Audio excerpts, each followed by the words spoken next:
Donc, on est maintenant dans la vidéo le plus important. Donc, si vous êtes occupé, fermez tout ce que vous faites parce que c'est vraiment une vidéo importante que vous devez absolument comprendre. Parce que je vais vous parler de la résistance, en fait, à l'insuline. Parce qu'avec l'alimentation keto, c'est ce qu'on vise, c'est qu'on veut défaire ça, on veut défaire la résistance à l'insuline. Donc, la résistance à l'insuline, qu'est-ce que c'est? C'est quand on essaie de perdre du poids, puis peu importe ce qu'on fait, on n'est pas capable de perdre notre poids. Ça ne marche pas, peu importe ce qu'on fait, on n'est pas capable de perdre du poids. Et surtout quand il y a du gras au niveau abdominal, c'est un bon signe que probablement que vous êtes résistant à l'insuline. Donc, je vous explique un petit peu comment ça fonctionne. J'ai essayé de vulgariser. Bon, et voilà. J'ai essayé de vulgariser tout ça pour que vous puissiez bien comprendre. En fait, il faut comprendre qu'est-ce que l'insuline fait dans votre corps. L'insuline, c'est une hormone, donc la résistance à l'insuline, c'est un problème hormonal.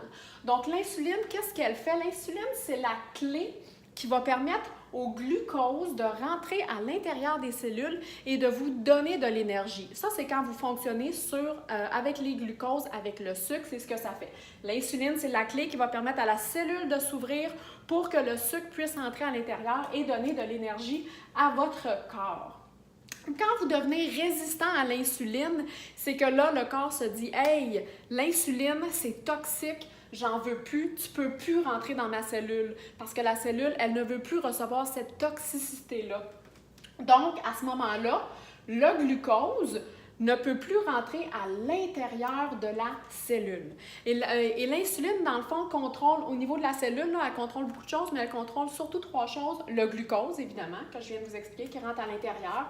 Les protéines qui sont aussi à l'intérieur de vos cellules. Donc, c'est pour ça, souvent, les gens qui font du diabète ont souvent le petit bras mou ici parce qu'il y a une perte de tonus musculaire quand on fait le diabète, quand on a du diabète. Et aussi, ça contrôle aussi le potassium.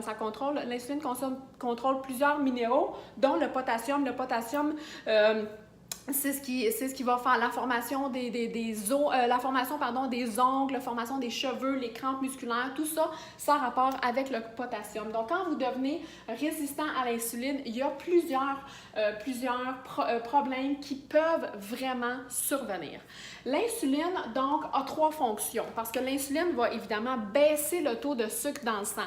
Et ce qu'elle va faire en baissant le taux de sucre dans le sang, c'est qu'elle va amener, en fait, le glucose vers la cellule, s'il n'y a pas de résistance à l'insuline, s'il n'y a pas de résistance, donc va amener le glucose vers la cellule, ce qui va fournir de l'énergie. Donc, la première fonction, c'est pour fournir l'énergie, le glucose à la cellule. La deuxième fonction de l'insuline, dans le fond, ce que ça va faire, c'est que le surplus de glucose, le surplus de sucre, l'insuline va stocker ça dans les muscles et dans les cellules sous forme de glycogène qui va être une source d'énergie que le corps va pouvoir utiliser quand il va avoir tout brûlé ses sources d'énergie, il va se diriger vers le glycogène.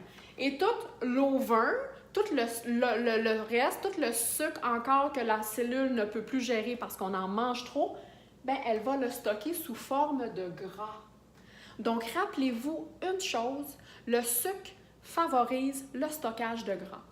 Donc, la résistance à l'insuline, c'est à peu près 33% de la population nord-américaine qui en est atteinte sans le savoir. Donc, vraiment, c'est une maladie auquel on doit s'attaquer de plus en plus et c'est avec l'alimentation keto, l'alimentation cétogène, qu'on va pouvoir créer un renversement de la résistance à l'insuline et ainsi s'en débarrasser. C'est important de savoir que le corps, pour fonctionner, a besoin d'environ une cuillère à thé de sucre dans le sang. Dans tout votre organisme, vous avez besoin d'à peu près une cuillère à thé de sucre pour fonctionner. Bien, imaginez-vous que les gens consomment en moyenne 31 cuillères à thé de sucre par jour. On a besoin d'une cuillère à thé de sucre par jour pour fonctionner et on en consomme à peu près 31. C'est pas pour rien qu'il y a de plus en plus de résistance à l'insuline, qu'il y a de plus en plus d'obésité, qu'il y a de plus en plus de diabète de type 2 et c'est avec l'alimentation cétogène saine qu'on peut vraiment créer un renversement. Si vous êtes résistant à l'insuline, je vais vous donner des petits symptômes que vous pourriez avoir. Vous pourriez avoir de la fatigue après les repas. Vous pourriez avoir le cerveau un petit peu dans le brouillard, des problèmes de mémoire, des problèmes d'anxiété, des problèmes de stress et du gras au niveau abdominal, une espèce de gras qui s'accumule et on ne sait pas pourquoi. Même si on mange bien, on peut être résistant à l'insuline. J'en suis la première exemple. J'étais résistante aussi à l'insuline et pourtant, je n'étais pas obèse. Donc, il y a toujours possibilité de faire un renversement.